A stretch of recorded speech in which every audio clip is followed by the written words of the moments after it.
Pessoal, boa noite, tudo bem? Vou começar a gravação agora. E aí, se o pessoal for chegando aí,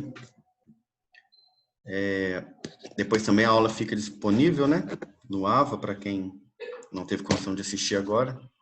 Mas acho que vocês estão em semana de prova ainda, né? A semana de vocês de prova acho que encerra amanhã.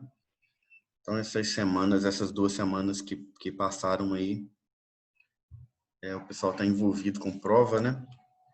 Vocês têm prova amanhã ainda, né?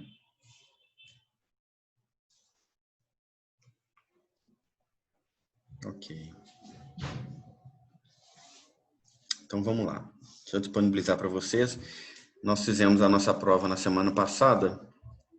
As notas já foram disponibilizadas para vocês lá no AVA. Posteriormente, a gente lança isso no GIS junto com as atividades e a nota referente à participação de vocês nas aulas, né, nas atividades. Mas a nota da prova já está disponível, né? As questões fechadas e as questões abertas já foram corrigidas. Então, a gente já está encerrando, nós já encerramos essa primeira etapa e não teremos nem na semana que passou e nem nessa liberação de conteúdo novo no AVA, né? Conteúdo do Saga, justamente porque vocês estão em semana de prova e aí fica complicado para vocês acompanharem um conteúdo novo, né? Então, a aula que a gente vai ter hoje é uma continuação de óleos essenciais, inclusive já caiu na prova A1, né? E é só um complemento daquilo que a gente já tinha visto, beleza?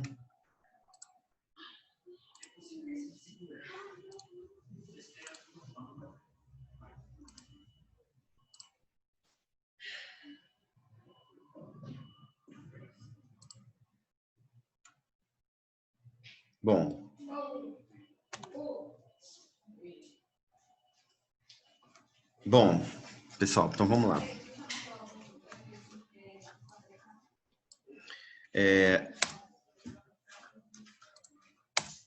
Nós vamos continuar, então, aqui, dando sequência à disciplina de farmacognosia, com a segunda parte do conteúdo aí de óleos essenciais, né? Nós não tivemos as 2 aulas porque vocês tiveram a liberação das 2 semanas, né? Liberação dos conteúdos, justamente devido a vocês estarem envolvidos com as provas. Então, não houve conteúdo novo, né? Então, essa segunda parte, ela está relacionada ainda ao conteúdo que foi o último conteúdo de vocês que foi liberado no Saga, que é o conteúdo de óleos essenciais.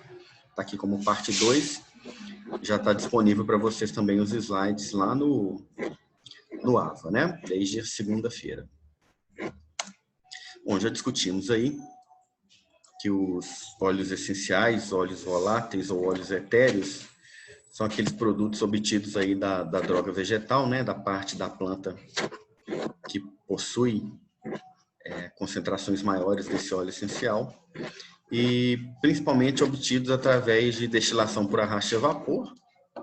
Temos outros métodos, nós veremos mais adiante, como a gente já discutiu, mas principalmente na indústria, a principal ferramenta, a principal metodologia de utilização, né, o método de extração é por arraste a vapor de água, justamente porque eles têm alta volatilidade, eles ficam dispersos nos recipientes em que estão submersos aí em solventes específicos, eles acabam sendo extraídos pelo arraste do vapor de água, né? De forma geral, são misturas muito complexas, com diversos componentes voláteis, lipofílicos, né? São óleos, geralmente com odor e geralmente líquidos. Alguns são sólidos, a temperatura ambiente, como resinas, como óleo de olíbano, né, que é uma resina de uma árvore, mas a grande maioria são líquidos à temperatura ambiente, são óleos, né? Bom, características físico-químicas, o principal é a volatilidade, possuem baixo ponto de ebulição, pressão de vapor alta, né? Volatilizam-se com fácil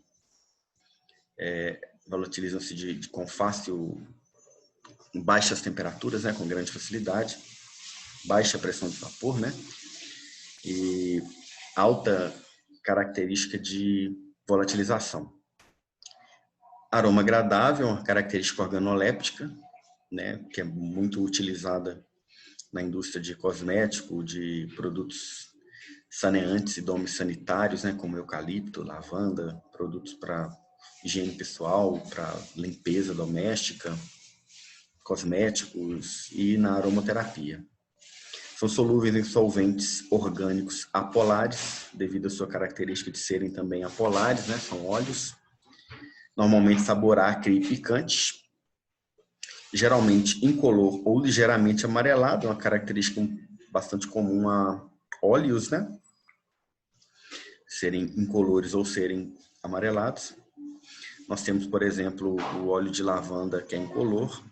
Não confundam a cor do óleo com a cor da planta, né? Se vocês comprarem óleos essenciais, normalmente os rótulos são vendidos envasados em frasco âmbar, porque eles podem sofrer fotólise, a presença da luz, e eles acabam, para uma identificação visual, colocando a cor da flor, da fruta, no frasco. Por exemplo, o óleo de lavanda, que é uma flor roxa, vem num frasco com um rótulo roxo. Isso é comum de ser encontrado dessa maneira. Mas o óleo, ele é transparente, ele é incolor, ok? Temos também, por exemplo, o óleo de capim-limão, lemongrass, capim-cidreira, né? Que é o lemongrass. Ele é um óleo bastante esverdeado, amarelo forte. Óleo, e aí vem, obviamente, no frasco com uma identificação verde. O óleo de cítricos, como laranja, limão Tahiti, bergamota, os óleos são de amarelo fraco a amarelo mais escuro, até mais esverdeado, mais denso alguns, né? Como o próprio óleo aí de laranja, laranja doce, limão, são óleos bastante grossos, né? Densos, e eles possuem sabor cítrico característico e são amarelados a esverdeados. A estabilidade deles depende muito da maneira que ele é acondicionado, tem que ficar acondicionado, né? Sofrem fotólise, oxidação, hidrólise, então eles precisam de ficar principalmente acondicionados ao abrigo da luz, né, em frascos âmbar. Possuem índice de refração, são opticamente ativos e a maioria das indústrias utiliza como controle de qualidade análise cromatográfica. Quimicamente, a grande maioria desses óleos é derivado de fenilpropanoides e de terpenoides. Os componentes terpênicos mais frequentes nos óleos são os monoterpenos e os sesquiterpenos. Em relação à estrutura molecular desses sesquiterpenos aí, eles podem ser acíclicos, monocíclicos, bicíclicos ou lactonas sesquiterpênicas. Quimiotaxonomia, essas plantas de onde são extraídos os óleos são ricas nesses óleos voláteis essenciais aí e abundantes em angiospermas dicotiledôneas, como asterácea, apiácea, laminácea, laurácea, mirtácea. Aqui nós temos os frutos cítricos, né, principalmente aí uma grande família, né, de laranja, bergamota, tangerina, limão siciliano, limão Tahiti, de onde são extraídos óleos essenciais. Dependendo da família, com relação à localização dos óleos essenciais aí na droga vegetal, né, o local onde ele é mais facilmente identificado e extraído, onde ele tem uma maior concentração. Dependendo da família, esses óleos voláteis podem ocorrer em estruturas secretoras, são glândulas secretoras, né, como pelos glandulares, né, chamados aí de canais oleíferos, ou células parenquimáticas diferenciadas, bolsas lisígenas. Depende da família, né? Pelos, canais ou células e bolsas. Funções biológicas são inibidores da germinação, proteção contra predadores, atração de polinizadores, ok? Então, do mesmo modo que eles protegem contra predadores, eles afastam predadores, eles atraem principalmente os insetos polinizadores, né? Proteção contra perca de água e aumento da temperatura. Condição oleosa, acaba formando uma camada protetora. E ele tem aí efeitos alelopáticos nas plantas, né? A composição do óleo volátil de uma planta é determinada geneticamente. Então, existem estirpes, até mesmo manipuladas geneticamente, né, através de enxertia, e seleção artificial pelo homem, daquelas que têm maiores quantidades. A gente consegue também alterar, maximizar a produção através de características ambientais, né? Quantidade de água, quantidade de luminosidade, pH do solo, calor, né? A temperatura é muito importante nisso. Então, se eu tiver um plantio controlado, né? Imagine uma estufa onde eu controlo a umidade, a temperatura, a luminosidade, o pH do solo, a quantidade de nutrientes, eu vou ter uma maximização da produção pela planta desses óleos essenciais. Ok? Então, está relacionado aí a um grande fator de variabilidade. A variabilidade genética, obviamente, mas eu consigo fazer essa alteração, como a gente vai ver, com alteração ambiental, com controle do macro e do microambiente. As condições ambientais são capazes de causar grandes variações e os aspectos determinantes são quimiotipo, né, obviamente, da planta, ciclo vegetativo, qual etapa de desenvolvimento da planta nós temos maior, menor quantidade. Fatores extrínsecos estão relacionados aí ao ambiente, principalmente, né? Não está relacionado à própria planta, mas está relacionado às minhas alterações aí, como eu disse, no macro e no microambiente. E o processo de obtenção. Quanto mais específico o processo de obtenção, maior a quantidade de óleo essencial que eu consigo extrair. Bom, a extração, né? Nós vimos isso aí na aula passada, vamos dar uma recordada e observar alguns fatores aí que a gente não tinha ainda estudado mais aprofundadamente. Extraídos através de processos físicos, como a enfloragem, que é a infloração, usada em indústrias de perfume para plantas de baixo teor de óleos e, assim, claro, alto valor comercial, como laranjeira e rosa. São flores, né? A laranjeira tem dois tipos de extração aí, tem a extração da flor da laranjeira, que gera um produto extremamente caro, porque são flores pequenas e com pouca quantidade de óleos essenciais, e rosas de maneira geral.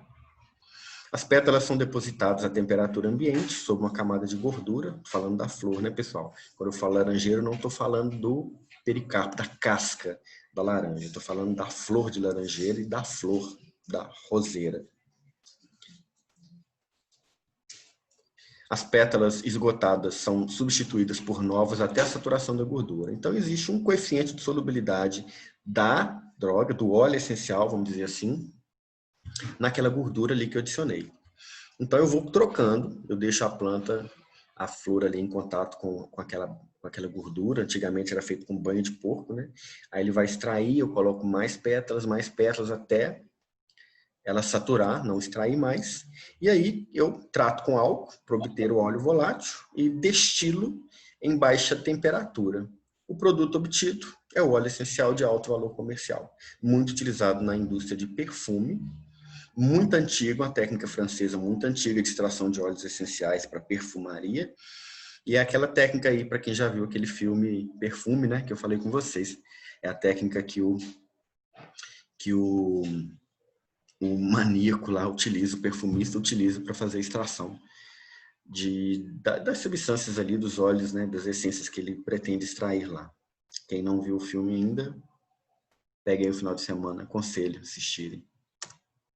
Extraído por processos físicos aí, como a racha a vapor de água, que é o processo mais comum, é feito em um alambique, onde parte das plantas frescas ou secas são colocadas, né? Depende da quantidade, né? Por exemplo, fruta cítrica, casca de fruta cítrica tem que ser fresca. Se ela desidratar ou, né, secar, ele perde muito óleo essencial. O vapor, saindo de uma caldeira, circula por onde a planta se encontra, forçando a quebra das bolsas intercelulares e liberando os óleos essenciais. Utiliza-se o aparelho chamado de Clevenger. Após a separação, o óleo essencial obtido da água deve secar com sulfato de sódio anidro, é só um secante. O sulfato de sódio vai absorver a água e vai virar sulfato de sódio hidratado. E vai deixar somente o óleo essencial puro, né? Sem água. Apesar de muito utilizado, esse processo pode levar à formação de artefatos pela alta temperatura empregada. Então, eu acabo podendo produzir junto, extrair junto produtos que não é do meu interesse, contaminantes, vamos dizer assim, né? Que vão interferir naquela capacidade extrativa. Ok?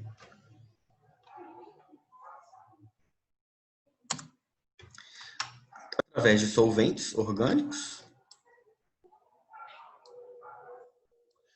né? Como a gente está vendo aqui, extração em balão de extração, balão de separação, como a gente já viu aí em aulas práticas de química geral, química orgânica também.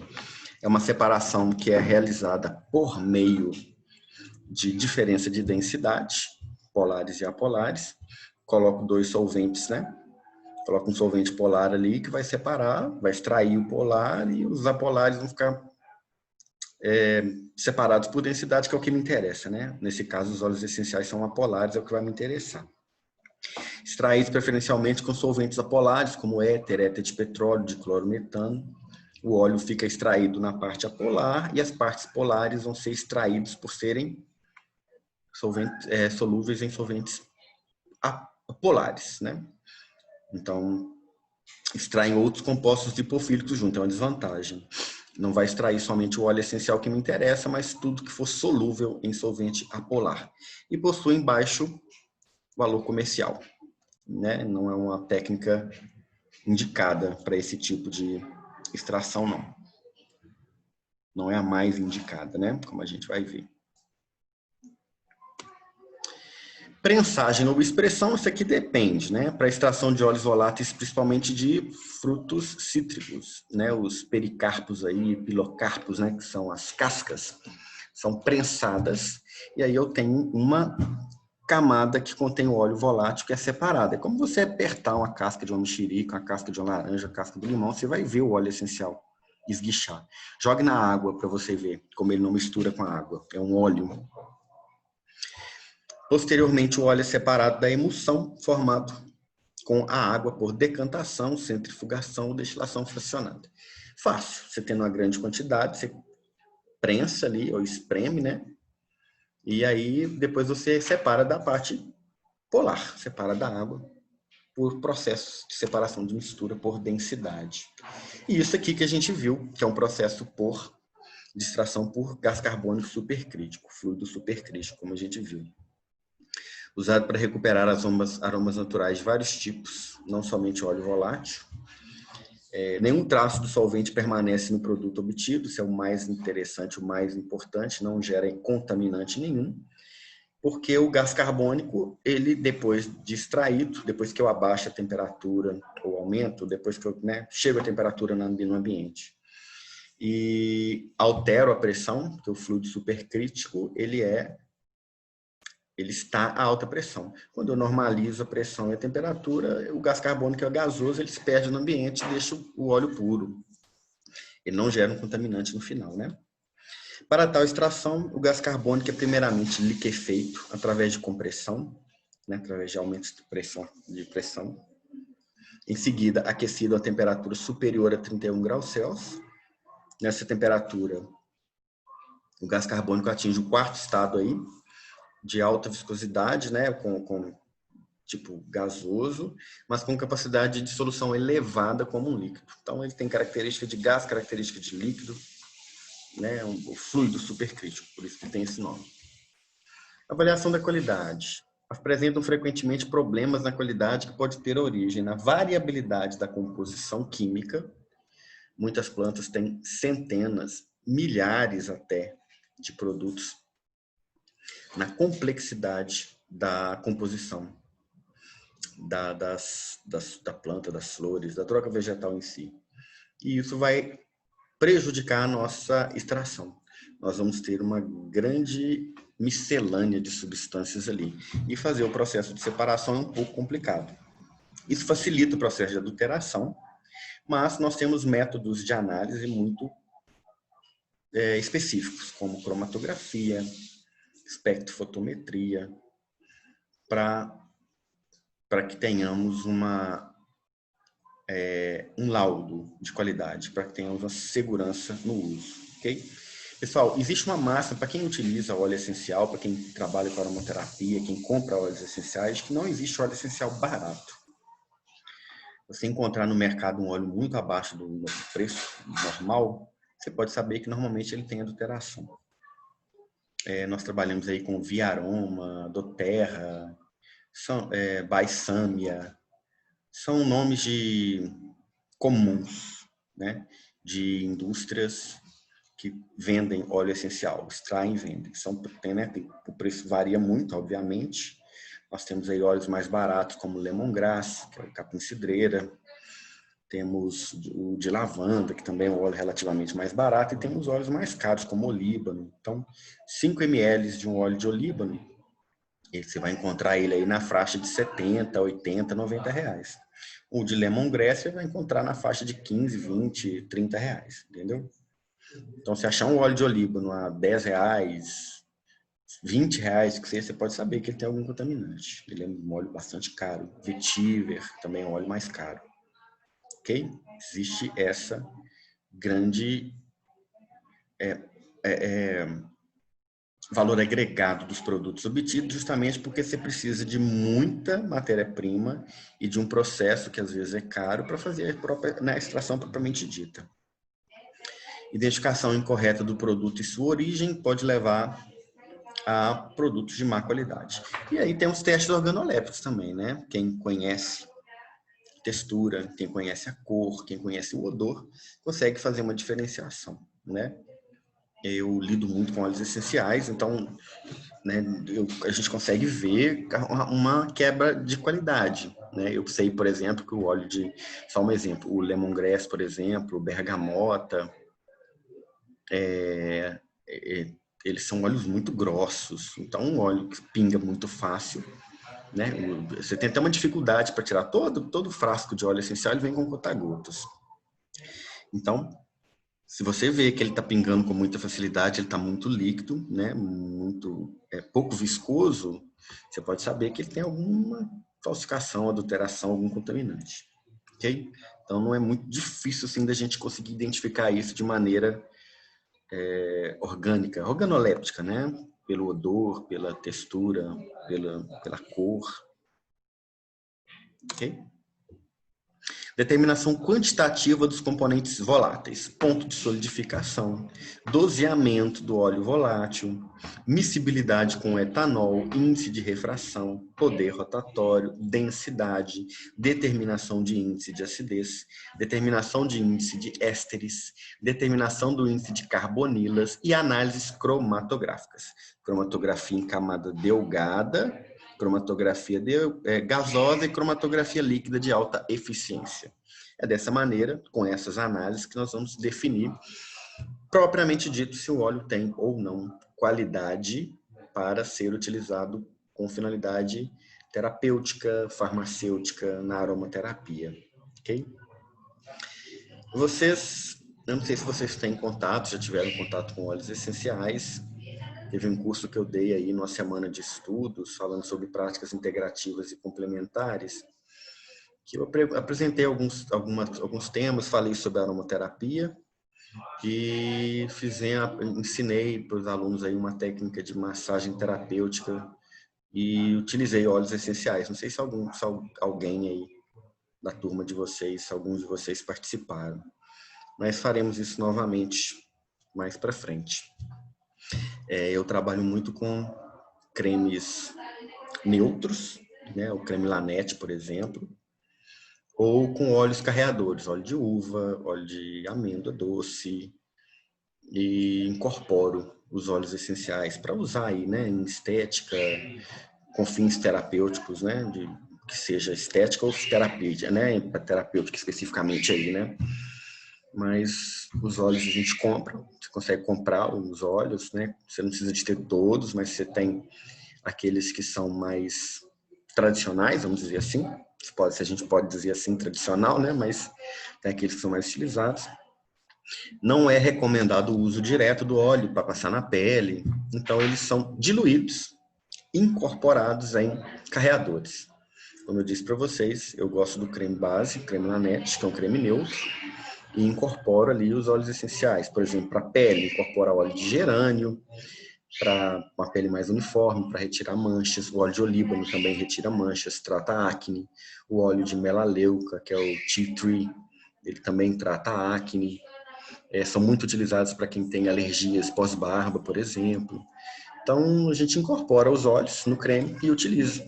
Ou, bem, é para massagem terapêutica, para dores articulares. Então, você pode incorporar numa massagem aí com óleo, né, numa massagem terapêutica aí com óleos de menta, né, óleo de eucalipto, tem o óleo de cravo também, que é um anestésico. Então, nós temos aí grande quantidade de óleos disponíveis no mercado, com preços bastante variados, alguns mais caros, outros mais baratos. Mas, para quem trabalha com isso, para quem se interessa por isso, é interessante saber a prática de incorporação, quantidade, e trabalhar com produto de qualidade, né? E com produtos que são derivados, como sabonetes, shampoos, cremes, óleos, né? E escaldapés e aromatizadores de ambiente, difusores, né? É um mercado bastante interessante. Importância econômica. Pela utilização crescente nas indústrias de alimento, cosméticos e indústria farmacêutica, o cultivo de espécies aromáticas e a obtenção de óleos voláteis constituem importantes atividades econômicas, são muito bem avaliados pelo mercado, então, assim, são óleos caros. Quem trabalha com isso tem que seguir um controle de qualidade, né, rigoroso, mas tem um retorno financeiro satisfatório. Muitos óleos voláteis são utilizados em função de suas propriedades terapêuticas e para aromatização de formas farmacêuticas destinadas a uso oral. Então, o que nós temos aí destinado ao uso oral? Menta, muito comum, a gente vê a utilização de menta, né, para produtos chiclete, produtos farmacêuticos mesmo, aí, que são aromatizados com óleo de menta, né, de hortelã, né, mas nós temos aqueles com propriedades terapêuticas também. Como eu disse, a estética se utiliza muito de aromaterapia, dos óleos essenciais. A indústria de cosmético utiliza muito, né? Dados farmacológicos. A atividade farmacológica de uma droga vegetal rica em óleos voláteis é diferente da atividade farmacológica do óleo essencial isolado. Então, pode ter as mesmas utilizações, as mesmas finalidades terapêuticas, mas a atividade farmacológica da droga é diferente. Por exemplo, uma gota de óleo essencial de camomila equivale a 15 a 20 xícaras de chá de camomila.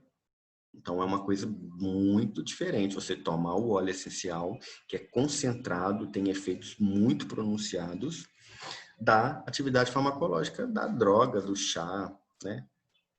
Não confundam, né? A concentração muito elevada no óleo isolado. Algumas propriedades farmacológicas estão relativamente bem estabelecidas e podem servir de exemplo. Por exemplo, a ação carminativa de funcho, erva doce, camomila, menta, né? Para transtorno gastrointestinais, gases. E a ação antiespasmódica, né? Para cólicas, principalmente intestinais, aí também de camomila, funcho, erva doce, sálvia.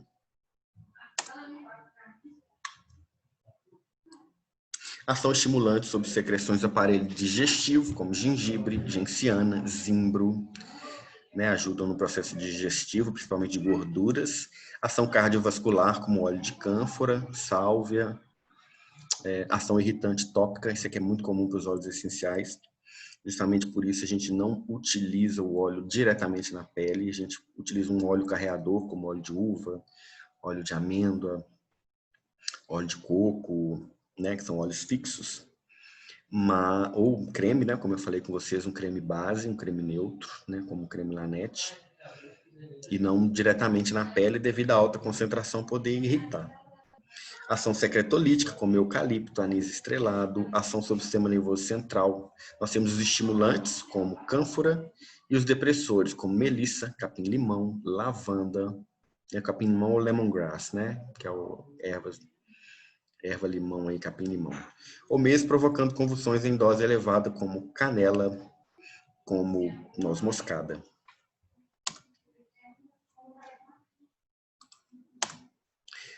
Estimulante, aqui eu já passei, né? Anestésica local, como o cravo da Índia, que é o eugenol, óleo volátil do cravo da Índia. Anti-inflamatória, como o azuleno, que é o presente na camomila, muito utilizado na estética também para clareamento, como anti-inflamatório aí. Ação antisséptica, como a melaleuca, que é o tea tree, para combate a infecções fúngicas bacterianas, muito utilizado para acne. Dados toxicológicos. Os óleos frequentemente apresentam toxicidade elevada, tomar muito cuidado na aromaterapia, justamente porque são muito concentrados. Os efeitos tóxicos desses óleos voláteis incluem não somente aqueles decorrentes de uma intoxicação, mas também acúmulo, né, pelo uso crônico. Ah, mas como assim uso crônico? Algumas pessoas fazem uso constantemente, né? Principalmente de forma cosmética, como dermocosmético. Associa o produto aí a um creme de uso diário, né, e fazem uso constante, né? Isso tem que ser acompanhado e observado o aparecimento de reações adversas. O grau de toxicidade depende da via de administração. O óleo de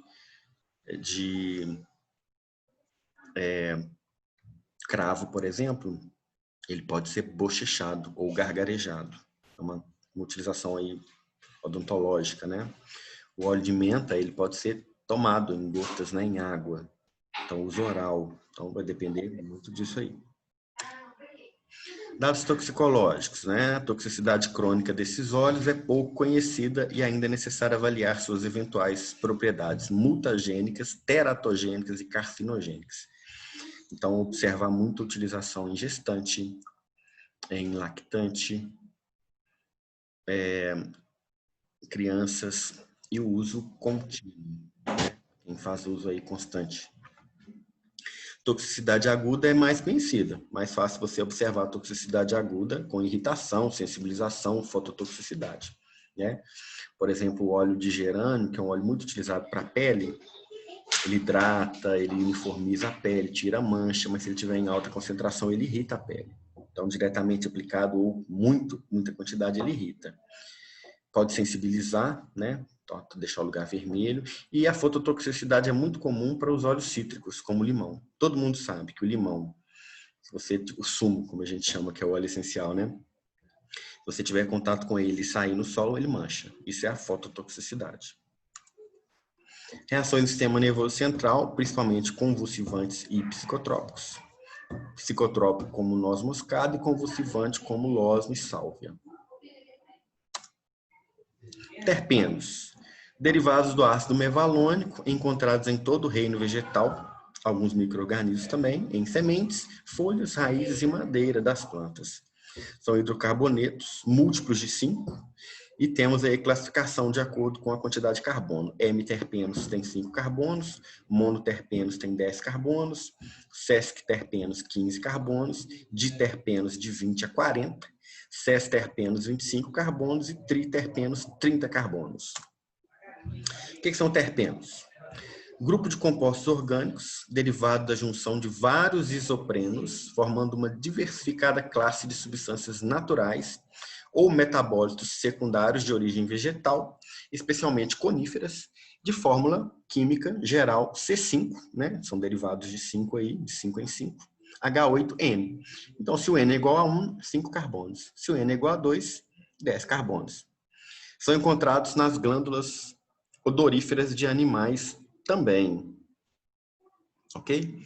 Então, pessoal, a nossa a relevância da questão do estudo dos terpenos é porque eles vão estar presentes em grande parte dos óleos essenciais que nós iremos analisar e observar aqui, ok?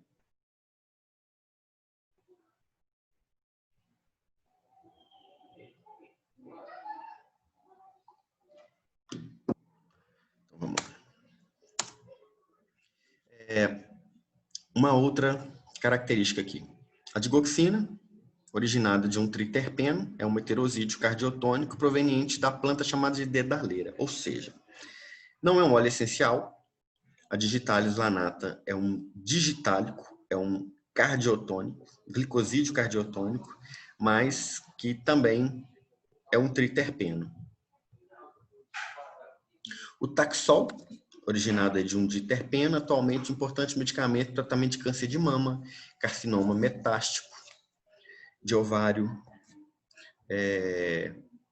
plaquetaxel também.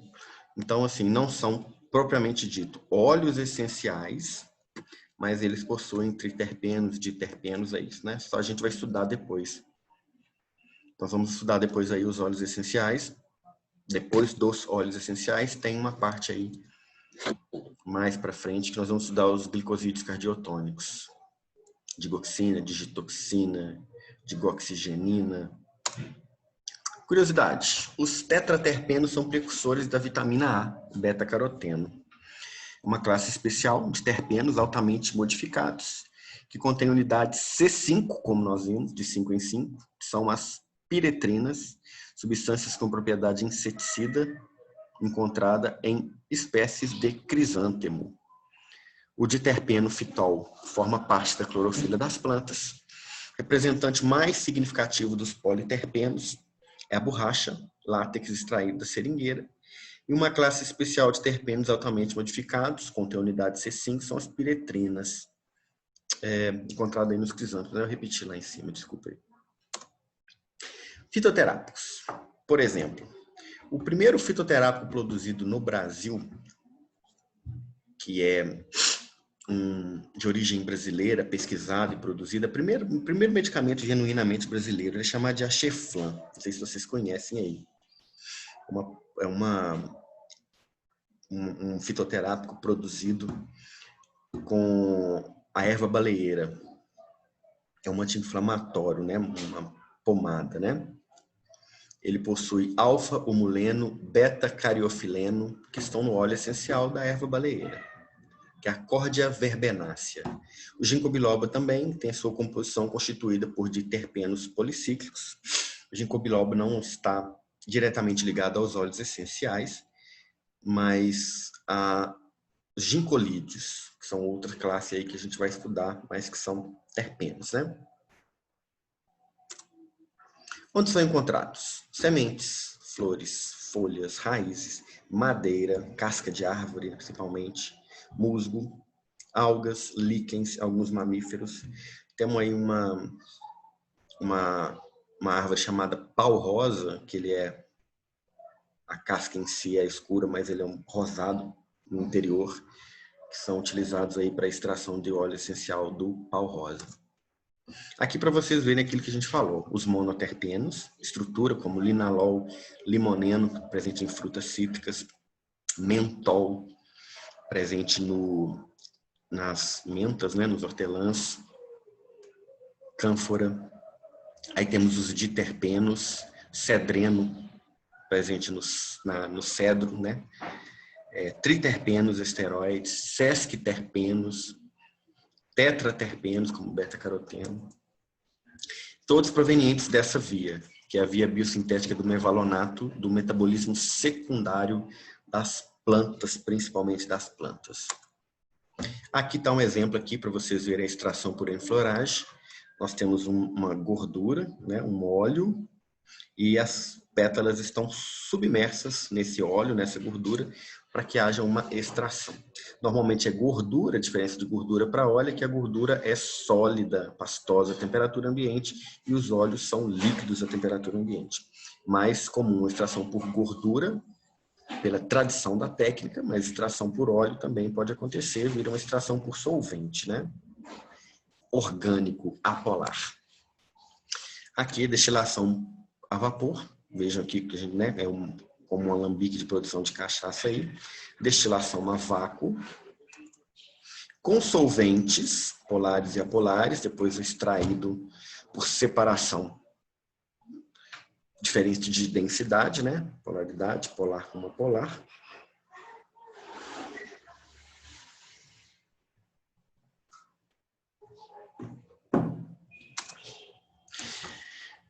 Extração para a elaboração de perfumes. Os óleos essenciais são usados aí na indústria de perfume, né?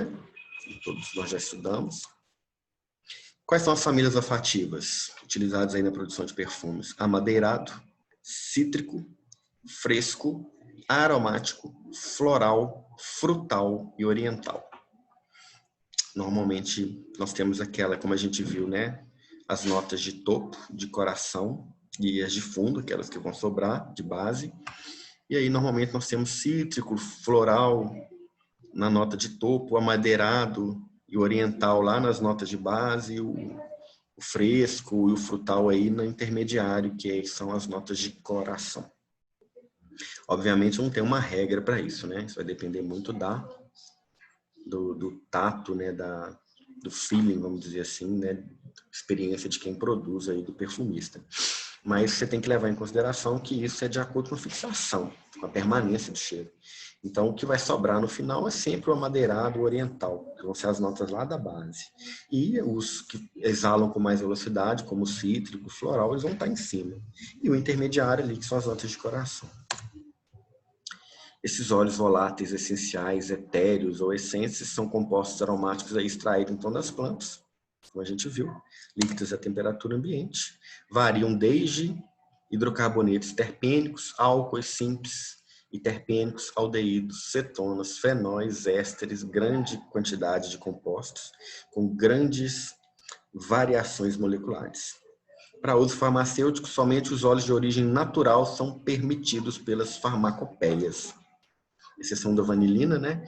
Mas nós não utilizamos óleos sintéticos, ok?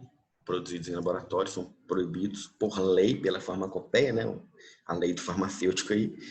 E a vanilina é uma essência de baunilha, né? Produzida artificialmente, principalmente na panificação, ela é muito utilizada na indústria de alimentícia. Ela pode ser utilizada, mas quase que praticamente para flavorizar mesmo. E as farmacopeias trazem as espécies, os óleos e utilização, ok? A gente utiliza como óleo carreador óleos naturais também, uva, que seja soja, que seja girassol, o que quer que seja aí, né? Você pode utilizar. Mas nós não utilizamos o óleo mineral, tá? Que é aquele óleo proveniente aí lá são hidrocarbonetos aí provenientes lá da extração com petróleo, né? Não utilizamos, só óleos naturais e vegetais. Eu falo vegetal, mas alguns óleos animais também pode ser utilizado, né? Mas o óleo mineral não é utilizado, não. Apesar de não é comum utilizar óleo animal mais, né? Antigamente usava óleo de baleia, óleo de banha de porco, né? Isso não é comum hoje em dia, né? Algumas espécies estão até ameaçadas de extinção, como a cachalote, por causa desses óleos que eram retirados, né? Nós temos aqui o processo, né? O que define o fato de um óleo, de um extrato ser um óleo essencial é o processo de obtenção, não sua composição em si. Aí temos a enfloragem, hidrodestilação, extração com solventes orgânicos, prensagem ou expressão e fluido supercrítico. Propriedades físico-químicas. Solubilidade, são solúveis em solventes apolares. Em água tem solubilidade limitada. A densidade, tem uma variação, mas são menos densos por serem óleos do que a água. Tem sabor acre, né, ácido e picante. Coloração de incolor amarelo a esverdeado, um amarelo mais escuro. Estabilidade, não pode entrar em contato com luz, nem água, nem pode sofrer, né, hidrólise, pode sofrer oxidação pelo ar. E índice de refração e atividade óptica utilizado no controle de qualidade. Fenilpropanoides, como a fenilalanina, ácido cinâmico, e aí, produção em óleos voláteis. Okay? Síntese de óleos voláteis pelas plantas. E os terpenoides aí, resultantes da polimerização do isopreno, como nós vimos lá, de 5 em 5 carbonos. Pode aparecer como hidrocarboneto, como álcool, como éster, como óxido, aldeído, cetona, éter. Né? Essa biogênese é muito complexa. Pode aparecer em qualquer local da planta, mais comum nas flores e nas folhas, mas pode aparecer também em caules lenhosos. Algumas com propriedade farmacológica: ação carminativa, ação antiespasmódica, ação estimulante sobre secreção do aparelho digestivo, ação cardiovascular. Ação carminativa, aqui nós temos, por exemplo, a camomila. Antiespasmódica, o funcho. Estimulante de secreções do aparelho digestivo, a sálvia. E o zimbro, ação cardiovascular. Anestésica local, cravo. Secretolítica, o eucalipto, né? A gente sabe que é utilizado aí para secreções, né, de gripe e resfriados. Antisséptica, o citratos, esse é o capim-limão, né? E anti-inflamatória, como a copaíba. Não sei se vocês conhecem a copaíba. Ação sobre o sistema nervoso central. Cuidado, né, na utilização. Estimulante, depressor e convulsivante, como a cânfora. E os cínamos aqui, que são a família das canelas. Sedativo, como a melissa officinalis, que é a erva cidreira. E psicotrópico, como a mirística. E aí, aqui a mirística fragrans, nós temos a família da noz moscada. Ok? Bom, pessoal, alguma dúvida? É só o complemento da aula passada. Podemos encerrar por aqui. Alguma dúvida? Vocês têm alguma questão, algum levantamento, algum apontamento? Ou encerramos a nossa aula de hoje? Só um complemento mesmo, né? Do que a gente já tinha visto. Essa matéria já até caiu em prova, vocês já até já estudaram. Tem pouca informação nova, mas tem coisa mais aprofundada aqui, né? Alguma pergunta? Vamos ter aulas práticas sobre esse assunto, tá? Não sei se a aula vai voltar agora em outubro, a aula prática, né? Não sei se vai voltar especificamente em outubro, como a gente estava esperando. Estava esperando voltar em setembro, não deu. Em outubro agora eu não tenho notícias, né? Sei que vocês tinham um questionário para responder, para que fosse feita uma análise disso. Ok? Então, mas temos aulas práticas interessantes sobre óleos essenciais. Alguma dúvida? Alguma pergunta? Ou encerramos por aqui? Encerramos? Então, pessoal, até mais. Boa prova para vocês amanhã aí. Nos encontramos aí na próxima semana. Tá joia? Até mais, tá? Grande abraço. Boa noite.